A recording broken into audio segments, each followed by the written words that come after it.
सभी को नमस्कार। दोस्तों, आज की वीडियो में हम एक मॉडल आंसर आपके सामने लिखेंगे और ये हमेशा हमेशा आपकी डिमांड रहती है कि कैसे हम आंसर राइटिंग करें। तो आज एथिक्स का एक मॉडल आंसर देखेंगे और आपके सामने मैं लिखूंगा कैसे क्वेश्चन को तोड़ना होता है। और सबसे अच्छी बात है, इसमें टाइमिंग की ध्यान रखेंगे कि इसमें 7 मिनट हमें चाहिए लिखने के लिए, ज़्यादा टाइम इसमें लगा नहीं सकते। तो कोशिश करेंगे कि आज कितने मिनट में हम इस क्वेश्चन को लिख पाते हैं, ठीक है। और एक एक बिंदुओं पर आप ध्यान रखना क्वेश्चन लिखते समय। तो क्वेश्चन क्या है कि सभी सिविल सेवकों को प्रदान किए गए नियम और विनियम समान है। तो क्वेश्चन की थीम क्या है कि नियम और विनियम अपने सिलेबस में है। यदि आप एथिक्स का सिलेबस देखते हो तो सिलेबस में लिखा हुआ है नियम और विनियम क्या होते हैं, विनियम क्या होते हैं, ठीक है, समान है। फिर भी प्रदर्शन में अंतर है। यानी एक एक चीज देखो ना कि कोई भी सिविल सेवक होता है, उनके लिए जो भी रूल एंड रेगुलेशन बने हुए हैं वो सबके लिए समान होते हैं, लेकिन उनके प्रदर्शन में अंतर कैसे आता है। इसका मतलब उस व्यक्ति या जो सिविल सेवक है उसकी पर्सनैलिटी ऐसी है, उसकी अभिवृत्ति कैसी है, उस पर डिपेंड करता है, ठीक है। सकारात्मक सोच वाले अधिकारी नियमों विनियमों के मामले के पक्ष में व्याख्या करने और सफलता प्राप्त करने में समर्थ होते हैं। देखो, सीधी सी बात है कि रूल एंड रेगुलेशन तो बनाए गए, कोई भी जैसे योजना लागू करनी होती है या उसका क्रियान्वयन करना होता है तो उसके अकॉर्डिंग उसके रूल और विनियम होते हैं। ये डिपेंड करता है उस सिविल सेवक पर कि कैसा उसका व्यक्तित्व है, कैसा उसकी नेतृत्व क्षमता है, और जो परिणाम आएंगे उनके इसी व्यक्तित्व पर निर्भर करेंगे। जबकि कई बार ये देखने को मिलता है कि नकारात्मक सोच वाले अधिकारी के मामले के खिलाफ समान नियमों विनियमों की व्याख्या करके लक्ष्य प्राप्त करने में असमर्थ होते हैं। उदाहरण से समझाना है, देखो बहुत ही स्पष्ट है, बहुत ही सिंपल है। आपने देखा होगा, कई बार सुना होगा कि सरकारी तंत्र किस प्रकार से काम करता है और किस प्रकार से उसमें परिणाम सामने आते हैं। तो बहुत ही दोनों पक्ष में लिखना है, पॉजिटिव और नेगेटिव दोनों पक्ष के अच्छे एग्जाम्पल आपके पास होने चाहिए, ठीक है। अब हम कोशिश करते हैं कि इसको किस हिसाब से लिखें। और क्वेश्चन लिखने की स्टाइल में याद रखना, मैं हमेशा बताता हूँ आपको, 3 चीजें ध्यान में रखना: इंट्रोडक्शन पार्ट, बॉडी पार्ट और कंक्लूजन पार्ट। इंट्रोडक्शन में क्या करना है वो हमेशा आप ध्यान रखना, क्वेश्चन की डिमांड क्या है उसके हिसाब से आपको इंट्रोडक्शन लिखना है। इसके अलावा जैसे जब भी बेस्ट आंसर आपको लिखना होता है तो आपके पास कंटेंट भी अच्छा होना चाहिए। जैसे इसमें उदाहरण बहुत ज़्यादा पूछे गए हैं तो अच्छे एग्जाम्पल आपके पास होने चाहिए। जैसे अच्छे ग्रेड जो थिंकर है उनके एग्जाम्पल होने चाहिए, या जो ब्यूरोक्रेट है, सिविल सर्वेंट है, उनके अच्छे एग्जाम्पल आपके पास होने चाहिए। और मैं अच्छे एग्जाम्पल का जैसे कई बार डायरी में नोट करता हूँ। और अच्छी बात, आजकल जैसे मैं कुको एफएम सुनता हूँ, कुको एफएम पर ऐसे बहुत सारे जो ग्रेट थिंकर है उनकी आपको ऑडियो बुक और समरीज यहाँ पे मिल जाती है। जैसे आपको मैं कुछ रिकमेंड करना चाहूँगा। जैसे ये क्वेश्चन आपने देखा होगा, एथिक्स में क्वेश्चन देखे होंगे कि जैसे एपीजे अब्दुल कलाम है या जो दलाई लामा है, जो ग्रेट थिंकर है, उनके अच्छे कोटेशन आ रहे हैं। तो ये आप कुको एफएम पर इनकी जो ऑडियो बुक है या समरीज है वो सुन सकते हो और वहाँ की कुछ अच्छी बातें अपनी डायरी में नोट कर लेना। और फिर जो आपका एथिक्स है, एथिक्स के पेपर में आंसर में ये चीज़ें आप जब इस्तेमाल करोगे ना तो इसका अलग ही फ़र्क नज़र आएगा। और मैं हमेशा ऐसा करता हूँ, मैं खुद ये चीज़ें यूज़ में ले रहा हूँ जो आपको रिकमेंड कर रहा हूँ। आप ये ऑडियो बुक और समरीज जरूर सुनना। कुको एफएम का लिंक जो है वीडियो को डिस्क्रिप्शन में दिया गया है। बहुत ही मतलब कम प्राइस में आप इन चीज़ों को एक्सेस कर सकते हो। बहुत ये लाभदायक चीज़ें हैं। अब हम आपके सामने ये लाइव क्वेश्चन जो आंसर है वो शुरू करेंगे और सामने टाइम रखा हुआ है ताकि आपको ये पता रहे कि मैं क्या लिख रहा हूँ और कितनी जल्दी इसको पूरा कर रहा हूँ, ठीक है। आप ये टाइमिंग देख सकते हो, यहाँ पे आप शुरू करने वाला हूँ, ठीक है। सबसे पहले इंट्रोडक्शन शुरू करेंगे।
7.5 मिनट लग गए और ये देखो टाइमर को ऑफ करते हैं और 7.5 मिनट लगे हैं। क्योंकि आजकल आंसर राइटिंग की प्रैक्टिस रेगुलर मेरी भी नहीं है तो निश्चित रूप से इसका प्रभाव पड़ता है। लेकिन मैं एक बात कह सकता हूँ, जैसे मैंने 4 मेंस लिखे हैं और जब भी हम मेंस लिखते हैं, मेंस के एग्ज़ाम से पहले इतनी ज़्यादा आंसर राइटिंग प्रैक्टिस करते हैं, इतने क्वेश्चनों का अभ्यास करते हैं कि उसमें अच्छे से आंसर राइटिंग कर सकते हैं।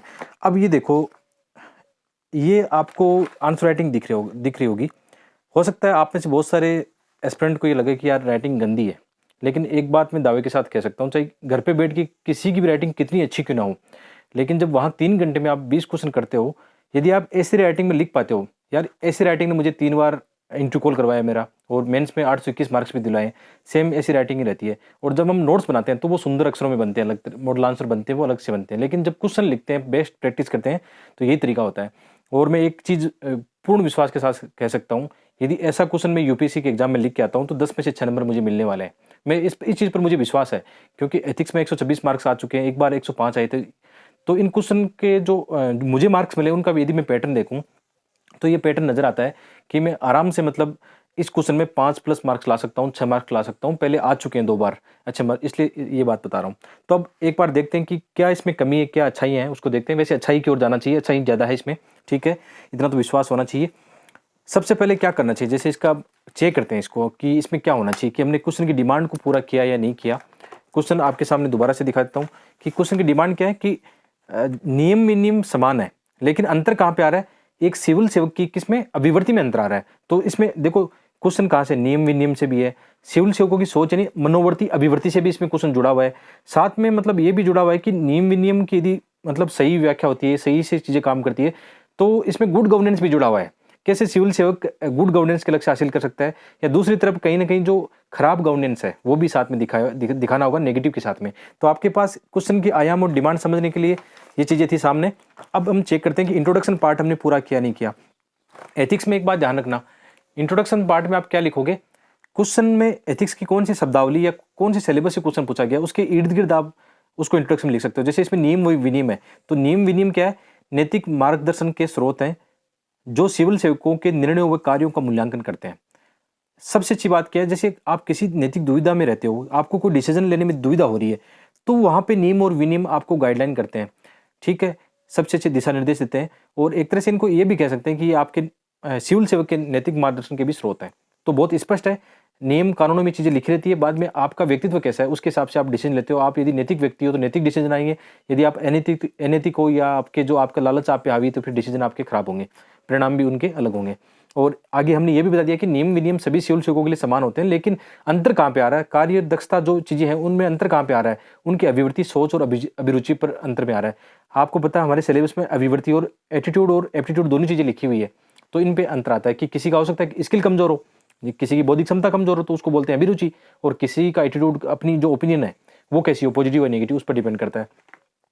इस क्वेश्चन को मैंने केस अध्ययन या उदाहरण क्यों लिया है, ज्यादातर मैं कोशिश करता हूं कि कुछ एग्जाम्पल देके खत्म करता हूं, लेकिन इसमें मैंने केस अध्ययन लिया है कि क्योंकि सिविल सेवा का एक हमें एग्जाम्पल चाहिए। अब कहां से लाएं, हमने एग्जाम्पल लिया कि जैसे कोई खाद्य सुरक्षा कानून है, उसके तहत कोई बुजुर्ग महिला अपना जो लाभ लेने जाती है, अब उसके पास आधार कार्ड नहीं है क्योंकि उनकी कोई मदद करने वाला नहीं है, या उनको पता नहीं है कि डॉक्यूमेंट इसमें चाहिए होते हैं, या आधार कार्ड है भी तो उनके पास फिंगरप्रिंट की समस्या है कि अब आप जानते हो बुजुर्गों के साथ ये दिक्कत आती है कई बार कि उनके जो फिंगरप्रिंट है वो मिट जाते हैं। अब यहाँ पर डिपेंड करेगा कि सिविल सेवक कैसा है, कैसी उसकी सोच है। अब जैसे आप में से ही कोई पॉजिटिव सोच वाला होगा तो क्या करेगा, समस्या की पहचान करेगा कि दुविधा कहाँ पे, दिक्कत कहाँ पे। आप ये जानते हो कि जो बुजुर्ग महिला है उनके पास मतलब ये चीजें नहीं हो सकती कि वो दोबारा से कोई डॉक्यूमेंट बनाए, या कहीं ना कहीं उनकी खाद्य जो कानून सुरक्षा कानून उनको नुकसान हो सकता है। बहुत सारे ऐसे केस आते हैं, आपने देखा होगा कई बार खाद्य सुरक्षा कानून का लाभ नहीं मिल पाता और फिर कई ऐसे वंचित वर्ग के लोग हैं जिनकी मृत्यु होती है। तो यदि आप ऐसी भावनात्मक समझ आपकी अच्छी है, आपकी सोच अच्छी है, ठीक है, तो आप क्या करोगे, समस्या की पहचान करोगे, हेल्प करने की कोशिश करोगे, चाहे कुछ भी हो जाए। और नियम और कानून बनाया इसीलिए जाता है कि मूल भावना उसकी क्या होती है कि लोगों के साथ न्याय हो, जस्टिस हो।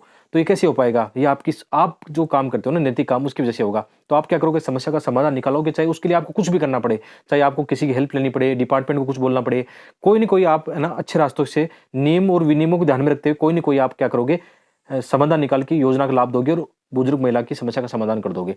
नेगेटिव वाला क्या करेगा, वो बाल की खाल निकालेगा, वो बोलेगा नियम कहता है कि आपके पास फिंगरप्रिंट वाला आधार कार्ड होना चाहिए, तो मैं समझ मेरे पास ये है कि मैं कुछ नहीं कर सकता, आप जा सकते हो। मतलब वो आप समझ रहे हो ना, कानून की मूल भावना के अनुसार काम नहीं करेगा। तो क्या होगा, कानून का सही व्यवहारिक पालन नहीं होगा। ठीक है, यहाँ पे देख लेना, एरर तो नहीं है ना, मात्रात्मक थोड़े एरर हो जाते हैं कभी फास्ट में लिखने से। ठीक है, उसका ध्यान रखना आपको। तो कानून का सही व्यवहारिक पालन नहीं होगा और लाभ नहीं मिल पाएगा और उससे दिक्कत आएगी। आपने एक झारखंड का मामला सुना भी होगा था, ऐसा वो लिख सकते हो एग्जाम्पल के तौर पे, ऐसा हुआ भी था। लेकिन ये इस क्वेश्चन की डिमांड थी, एग्जाम्पल के साथ में आप दोनों पक्ष को एक साथ कैसे लिख सकते हो, ये मतलब इस समय सोच पाना मतलब थोड़ा सा टाइम लगता है। ये कैसे आएगा, जब बार बार प्रैक्टिस करोगे ना, ये चीज़ें आपके हाथों में टिप्स में होगी ना, तो ये अपने आप आएगा। ये नहीं है कि मैं पहले से मतलब कोई रटा रटाया आंसर यहाँ पे लिख रहा हूँ, नहीं लिख रहा हूँ यहाँ पे रटा रटाया। हाँ, ये पता है कि क्वेश्चन को हैंडल कैसे करना होता है, इतना मुझे आइडिया अब होने लगा है। क्योंकि 4 मेंस लिखना मतलब बार बार, आप जानते हो कितने मैंने मॉक टेस्ट दिए होंगे, कितना अभ्यास किया होगा, उसके बाद में सैलरी आती है। तो ये चीज़ें काम की है। और फिर बॉडी पार्ट में थोड़ा सा मुझे और दिखाना था कि ये तो एक पक्ष था, क्यों ना मैं थोड़ा सा और दिखाऊं, कुछ डायग्राम, फ्लो चार्ट। अब एक चीज़ देखना, यदि यहाँ पे मैं पैराग्राफ लिखने जाता तो ये कीवर्ड में कभी लिख ही नहीं पाता। तो ये है ना, आपको फैसला लेना पड़ेगा कि आप कैसे लिखो। अभी आप ये देख रहे हो ना, ये गंदे से लिखे हुए, गंदे कुछ नहीं है। एग्जामिनर समझ आएगा कि हमारे पास टाइम नहीं है, एग्जामिनर ने हमें इतना ही टाइम दिया है। वो चाहते तो हमें बहुत टाइम 10 घंटे दे सकते थे इस पेपर के लिए, लेकिन उन्होंने कम टाइम दिया है, स्पेस भी कम दिया है। अब उसको कैसे कवर करना है। ठीक है, तो यहाँ पे क्या दिखाना था, जो सकारात्मक सोच वाले सिविल सेवक होंगे ना, उनके जो परिणाम कैसे आएंगे, या उनकी जो सोच के कारण जो बदलाव आएगा ना, कैसे आएगा, समस्याओं को गहराई से समझेंगे, दक्षता बेहतर प्रबंधन होगा, दृढ़ निश्चय होते हैं अपने काम के प्रति, चाहे कुछ भी कितनी भी समस्या है वो फैसला लेके छोड़ते हैं। आमजन को प्रेरित करते हैं ऐसे लोग। आमजन में विश्वास होता है कि यार क्या मतलब सिविल सेवा है, क्या क्या सिविल सेवक है जो हमारे लिए इतना अच्छा काम कर रहा है, और उनको चाहे कम संसाधन दो लेकिन परिणाम वो बेहतर निकालते हैं। और जो नेगेटिव सोच वाले होते हैं दूसरी तरफ, जिनकी अभिवृत्ति नकारात्मक होती है, वो क्या करती है, कार्य को टालते रहते हैं, यार छोड़ो, जैसा सिस्टम काम करता है करने दो। कमजोर नेतृत्व होता है, लोग पसंद भी नहीं करते ऐसे लोगों को। और शक्ति का भी जब उनको लगता है, सब हितों में प्रयोग करते हैं या दुरुपयोग करने लगते हैं। संसाधन भी चाहे उनके पास कितने पड़े रहो, लेकिन परिणाम उनके बेहतर नहीं होते। तो ये क्वेश्चन की कोर था, हमने कोर को, बॉडी पार्ट को सही से एक्सेस किया है, सही से मतलब दिखाने की कोशिश की है। लास्ट में इंट्रोडक्शन कैसा हो, कुछ अच्छा हो जाए कि यार ये समस्या तो है लेकिन कैसे सुधार आएगा। तो एक चीज जरूर सुधार दिखाएगी, मिशन कर्मी होगी। या आपने करंट अफेयर में देखा होगा कि अब तक कहा जा सकता है कि सिविल सेवकों की सकारात्मक सोच हमारे संवैधानिक मूल्यों, लक्ष्यों को पूरा करने में योगदान देगी। ये कीवर्ड बहुत भारी भरकम है, ये छोटा कीवर्ड नहीं, बहुत बड़ा कीवर्ड है। ये आपने अंडरलाइन किया बाद में।